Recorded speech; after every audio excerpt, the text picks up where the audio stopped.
Assalamualaikum teman-teman. Gimana kabarnya hari ini? Semoga teman-teman semua dalam keadaan sehat dan bersemangat ya. Jumpa lagi bersama Ibu Desi di Sentra Akidah. Teman-teman, hari ini Bu Desi akan mengajak teman-teman semua untuk mengenal kisah Nabi Isa alaihi salam. Nabi Isa adalah nabi yang diutus sebelum Nabi Muhammad sallallahu alaihi wasallam. Kita akan simak videonya bersama-sama ya teman-teman. Tapi sebelumnya kita awali dulu pembelajaran kita dengan membaca basmalah. Bismillahirrahmanirrahim. In the name of Allah, the most merciful, the most kind. Dengan nama Allah yang Maha Pengasih lagi Maha Penyayang. Happy watching. Kisah Nabi Isa alaihi salam. Kisah kelahiran Nabi Isa alaihi salam disebutkan beberapa kali dalam Al-Quran. Di antaranya dalam surat Ali Imran ayat 45 dan surat Maryam ayat 22 hingga 26. Diceritakan sebelumnya bahwa Allah Subhanahu wa Ta'ala menjadikan Maryam mengandung seorang anak atas kehendaknya. Jadi kelak bayi Isa lahir dari rahim ibunya tanpa campur tangan seorang ayah. Kehamilan Maryam merupakan bukti bahwa tidak ada yang mustahil bagi Allah. Aku harus segera pergi dari sini sebelum ada yang melihatku.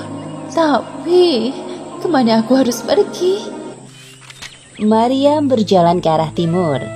Sekarang, yang ada di benaknya adalah pergi secepatnya dari tempat ini. Maryam sengaja mengasingkan diri ke tempat yang jauh dari pemukiman penduduk agar tidak terjadi fitnah. Terkadang muncul di benak Maryam perasaan malu dan sedih dengan keadaannya sekarang, yaitu mengandung seorang anak tanpa perantara seorang suami. Akhirnya, saat yang ditunggu tiba, Maryam merasa dirinya akan melahirkan. Rasa yang teramat sakit membuatnya tidak bisa melanjutkan perjalanan. Kemudian, ia berhenti dan duduk. Ya Allah, apakah sekarang saatnya hamba melahirkan bayi mulia ini? Tenagaku mulai habis. Hamba merasa tidak sanggup lagi, ya Allah. Kemudian, Allah menghibur Maryam melalui perantara malaikat Jibril. Janganlah kamu bersedih hati. Sesungguhnya Tuhanmu telah menjadikan anak sungai di bawahmu, dan goyanglah pangkal pohon kurma itu ke arahmu. Niscaya pohon itu akan menggugurkan buah kurma yang masak kepadamu. Maka makan, minum, dan bersenang hatilah kamu. Alhamdulillah, ada air. Kemudian, Maryam menggoyangkan pangkal pohon kurma itu dengan sisa tenaga yang dimilikinya. Hal ini menunjukkan kuasa Allah. Walaupun usaha yang dilakukan Maryam terlihat mustahil dengan kondisinya sekarang, buah kurma banyak yang berjatuhan. Wah, Bismillahirrahmanirrahim. Setelah Maryam mengisi tenaga dengan makan buah kurma dan minum air secukupnya, tenaga sudah terisi. Wahai anakku Isa, aku sudah tidak sabar ingin melihat wajahmu. Sebentar lagi engkau akan lahir di dunia ini. Dengan penuh susah payah menahan sakit, diwarnai dengan cucuran peluh dan air mata, Maryam akhirnya melahirkan anaknya. Tampak seorang bayi mungil nan suci. Bayi laki-laki itu bernama Isa putra Maryam, sebuah nama yang diberikan oleh Allah. Kemudian Allah Subhanahu wa Ta'ala memerintahkan Maryam untuk tidak berbicara dengan orang yang ditemuinya. Hal tersebut dilakukan untuk menghindari fitnah, karena keanehan yang terjadi pada Maryam tidak mudah diterima oleh akal manusia. Setelah melahirkan bayi Isa, akhirnya Maryam kembali ke tengah-tengah kaumnya di Palestina. Namun saat kaumnya mengetahui bahwa Maryam membawa seorang bayi tanpa suami, tuduhan dan hinaan menyerangnya. Pada saat itulah Allah Subhanahu wa Ta'ala menyelamatkannya melalui perantara bayi Isa yang dapat berbicara. Hal yang mustahil dapat terjadi atas kehendak Allah Subhanahu wa Ta'ala. Kedatangan Maryam bersama seorang bayi menimbulkan prasangka di kalangan Bani Israel. Ya Allah, kuatkanlah hamba dalam menghadapi ujian ini. Hamba berserah diri kepadamu. Kondisi Maryam yang sekarang telah berbeda membuat Bani Israel bertanya-tanya. Karena selama ini yang mereka tahu Maryam adalah seorang wanita yang sangat menjaga diri dari laki-laki bukan mahram. Kemudian mereka mencerca Maryam dengan berbagai pertanyaan. Wahai Maryam, sebenarnya engkau selama ini pergi kemana? Apa jangan-jangan engkau malu jika kami sampai mendengar tentang kehamilanmu? Apa? Maryam hamil? Orang-orang di sekitar yang mendengar percakapan tersebut juga penasaran dengan jawaban dari Maryam tentang asal-usul bayinya. Namun, tidak ada jawaban yang keluar dari mulut Maryam. Hal ini dilakukan Maryam atas perintah Allah Subhanahu wa Ta'ala. Bani Israel mulai terpancing emosi karena Maryam tidak menjawab pertanyaan mereka dan mulai menyindir Maryam.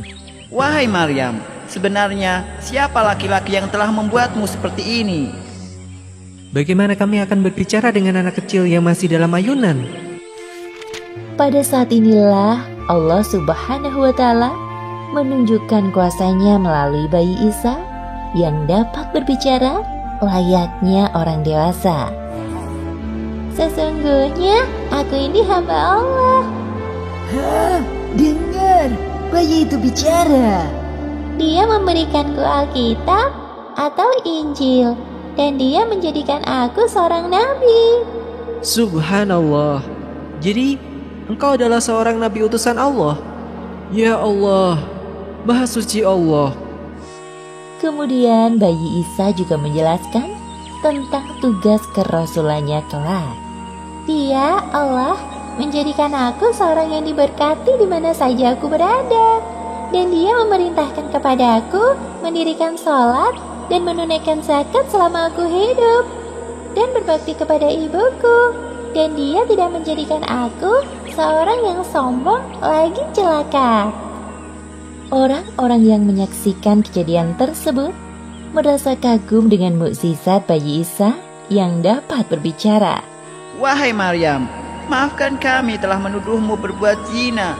Sungguh, kami termasuk golongan orang-orang yang menyesal. Maafkan perkataan kami yang telah menyakiti hatimu. Akhirnya, orang-orang yang menghina Maryam sadar bahwa Maryam adalah perempuan yang mulia. Meskipun kehamilan Maryam terjadi atas kehendak Allah, bukan berarti bayi Isa adalah anak Allah. Sementara itu, kehidupan Isa dan ibunya penuh dengan ancaman dari kaumnya. Akibatnya mereka hidup berpindah-pindah dari satu tempat ke tempat yang lain. Nabi Isa mengetahui bahwa terjadi penyimpangan ajaran dari kitab Taurat yang dilakukan oleh pendeta Yahudi. Namun, beliau tidak tinggal diam melihat hal tersebut. Wahai kaumku, apa yang sedang kalian lakukan? Engkau ini siapa? Apakah engkau Isa? Benar, aku adalah Isa bin Maryam. Aku datang kepadamu membenarkan Taurat yang datang sebelumku.